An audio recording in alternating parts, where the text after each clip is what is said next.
बहुत सारे कैंडिडेट्स अभी भी मेरे कमेंट बॉक्स में इस तरह के कमेंट कर रहे हैं कि नीट 2021 का एप्लीकेशन फॉर्म क्यों नहीं आ रहा है।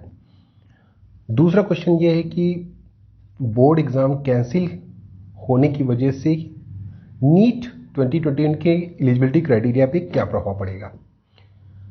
दोस्तों, जहाँ तक नीट एप्लीकेशन फॉर्म की बात है तो अगर नॉर्मली आप एप्लीकेशन फॉर्म देखें तो 4 महीने का ड्यूरेशन होता है एग्ज़ाम और नीट एप्लीकेशन फॉर्म के बीच में, क्योंकि उसमें बहुत सारी चीज़ें करनी पड़ती है। और नीट इतना बड़ा एग्ज़ाम है, 15-16 लाख कैंडिडेट्स अपीयर होते हैं, हो सकता है इस बार 20 लाख कैंडिडेट्स अपीयर हो।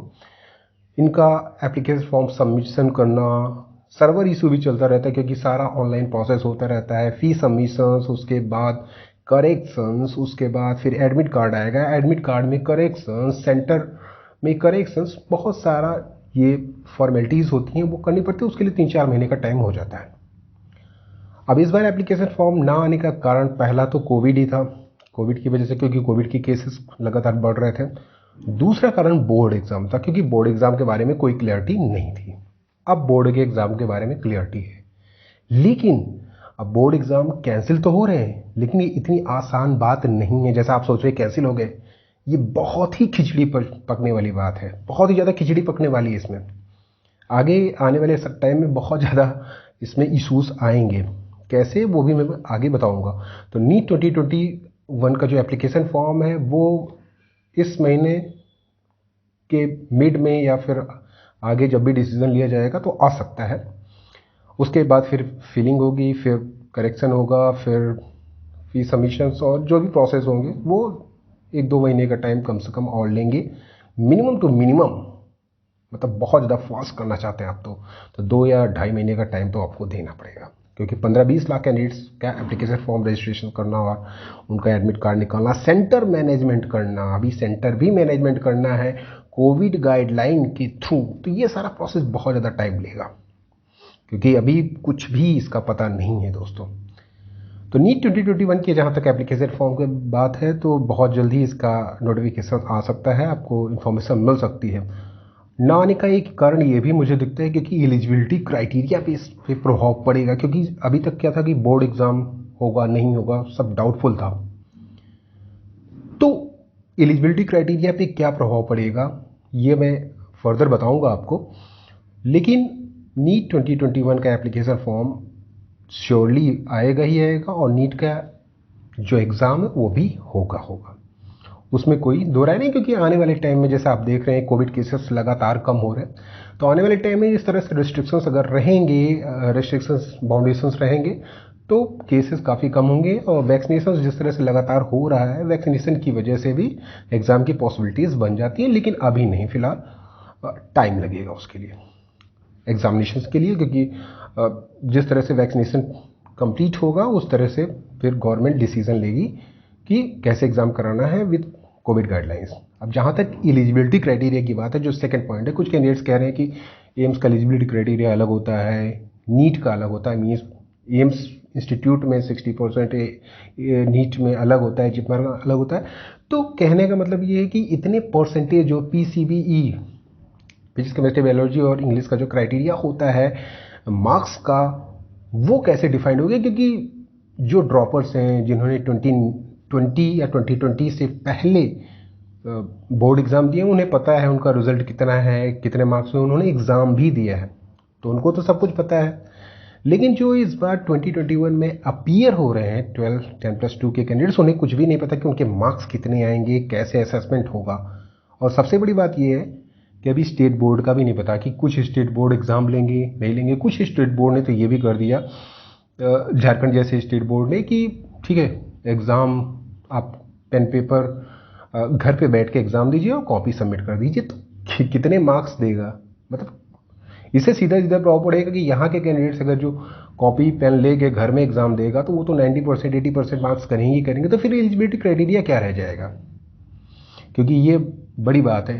अब वहाँ के कैंडिडेट्स 80% कर रहे हैं, उसके बाद CBSE बोर्ड का एग्ज़ाम कैंसिल हो गया, यहाँ पे कैसे असेसमेंट करके आपको मार्क्स दिए जाएंगे। या तो सबको ठीक है एलिजिबिलिटी क्राइटेरिया हमने चेंज कर दिया, हमने CGPA कर दिया कि ठीक है 8, 9, 10 मार्क्स दे दिया, या ग्रेड वाइज दे दिया, कुछ ऐसा सिस्टम हो सकता है, ये भी पॉसिबिलिटीज़ है। तो ग्रेड वाइज अगर दे देते तो भी पॉसिबिलिटीज है, लेकिन अब इसमें यही प्रॉब्लम होती है कि कुछ स्टेट बोर्ड अगर एग्ज़ाम लेते हैं फिर कैंडिडेट्स ऑब्जेक्शंस करने लगेंगे। सपोज करिए किसी के एलिजिबिलिटी क्राइटेरिया में 1% मार्क्स कम है, 45-49% मार्क्स है कैटेगरी वाइज के हिसाब से, और इंटरनल असेसमेंट के थ्रू अगर सीबीएसई ने सबको पास किया और बोर्ड मीन्स मार्क्स दिए, तो कैंडिडेट्स कहेगा नहीं इसमें, क्योंकि ये भी चांसेस हैं कि आप अगर अपने इंटरनल असेसमेंट के मार्क्स से अगर संतुष्ट नहीं है तो आप एग्ज़ाम भी दे सकते हैं। तो कैंडिडेट्स कहेगा नहीं हम एग्ज़ाम देंगे तो हमारे अच्छे मार्क्स आ जाएंगे, हम नीट के लिए एलिजिबल हो जाएंगे, एम्स के लिए एलिजिबल हो जाएंगे। बहुत सारे कैंडिडेट्स हैं जो नीट के लिए एलिजिबल होते हैं, एम्स के लिए एलिजिबल नहीं होते हैं, क्योंकि एम्स का क्राइटेरिया एलिजिबिलिटी अलग होता है। नीट के ही थ्रू एग्ज़ाम होता है लेकिन उसका अलग एलिजिबिलिटी क्राइटेरिया होता है। तो यहाँ पे ये मैटर बहुत ज़्यादा फंसने वाला है दोस्तों, क्योंकि अब इसका सीधा सीधा मतलब ये हुआ कि ये सारे एग्ज़ाम नीट की काउंसलिंग से पहले हो जाने चाहिए। मीन्स अगर 10+2 का जो एग्ज़ाम बचा हुआ है, जो कैंडिडेट्स चाहते हैं रिज़ल्ट आने के बाद भी कि हमें और अच्छे मार्क्स लाने हैं या हमारे मार्क्स कम है, तो ये सारी जो चीज़ें हैं मीन्स 10+2 का अगर एग्ज़ाम चाहते हैं स्टूडेंट, जो चाहते हैं, सभी नहीं चाहते हैं, जो चाहते हैं कि जिनके कम है वो एग्ज़ाम देके इम्प्रूव करना चाहते हैं, तो ये सारी फैसिलिटीज़, ये सारी जो भी फॉर्मेलिटीज़ है, ये सब आपको काउंसलिंग से पहले कर देनी पड़ेगी। क्योंकि काउंसलिंग में तो अगर एलिजिबिलिटी क्राइटेरिया रहेगा तो वहाँ पे आपको उतने मार्क्स पे ही आपको एडमिशन मिलेगा।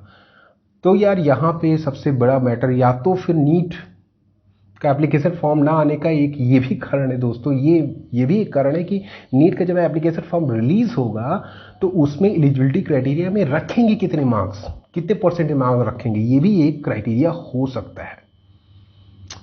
तो एलिजिबिलिटी क्राइटेरिया पे डेफिनेटली फ़र्क पड़ने वाला है दोस्तों, क्योंकि जिस तरह से असेसमेंट होगा उस हिसाब से फिर ऑब्जेक्शंस तो बहुत सारे आने वाले हैं फ्यूचर्स में भी दोस्तों, और एग्ज़ाम तो होगा ही आपका, लेकिन ये है कि एलिजिबिलिटी क्राइटेरिया पे डायरेक्टली इसका प्रभाव पड़ने वाला है जहाँ तक मुझे लगता है। या तो यहाँ पे ये सबको एलिजिबल कर दें कि ठीक है जिन्होंने 10+2 को पास किया है वो सारे एलिजिबल हैं नीट के लिए, ये तो हो सकता है।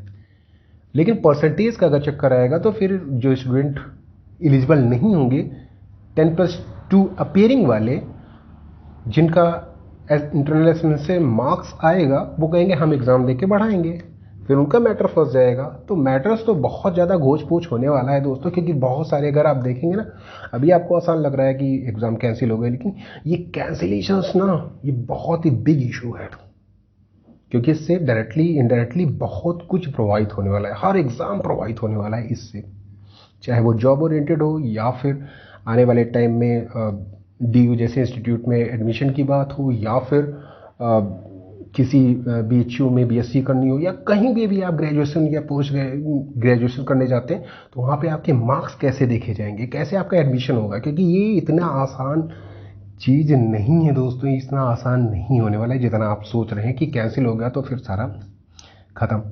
अब जो कैंडिडेट्स जहाँ पे जिस इंस्टीट्यूशन में मार्क्स के बेसिस पे सिलेक्शन होता है वहाँ पे कैसे होगा ये भी देखने की बात है। किसको कितने मार्क्स दे दिए जाएंगे, कौन उस मार्क्स से सेटिस्फाई है, कौन मार्क्स से सेटिस्फाई नहीं है, कौन दोबारा एग्ज़ाम देना चाहता है। तो ये मैटर्स तो बहुत ज़्यादा ऊपर जाने वाला है दोस्तों, और इस पर बहुत सारे केसेस भी फाइल होने वाले हैं। आने वाले टाइम में नीट को पोस्टपोन से रिलेटेड भी बहुत सारे इश्यूज़ आएंगे।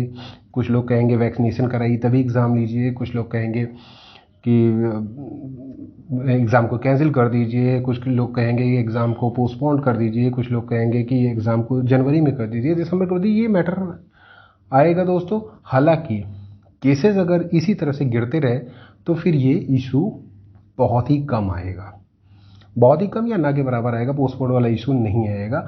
हालांकि 1 अगस्त वाली जो डेट है वो तो शिफ्ट होनी है, उसमें दो राय नहीं है, लेकिन प्रिपरेशन आप 1 अगस्त वाली ही तैयार रखो, क्योंकि यहाँ पे कोई भगवान तो नहीं है कि डिसीज़न लेके बता सकता है। लेकिन ये है कि जिस तरह से नीट का प्रॉस्पेक्ट आता है, एप्लीकेशन फॉर्म आता है, फिलिंग आती है, टाइम कंज्यूमिंग प्रोसेस है, एडमिट कार्ड रिलीज़ होना, सेंटर मैनेजमेंट करना, कोविड गाइडलाइन को फॉलो करना, ये सारा बहुत ज़्यादा टाइम लेने वाला है। अनटिल अनलेस की केसेस बढ़ने नहीं शुरू हुए, अगस्त सितंबर तक, तो फिर आपका ज़्यादा शिफ्ट नहीं होगा, वरना तो थोड़ा शिफ्ट होगा ही होगा, क्योंकि ये प्रोसेस काफ़ी टाइम लेने वाला है। दोस्तों, ये इन्फॉर्मेशन थी जो कैंडिडेट्स इस तरह के सवाल पूछ रहे थे। That's all, thanks, bye, take care.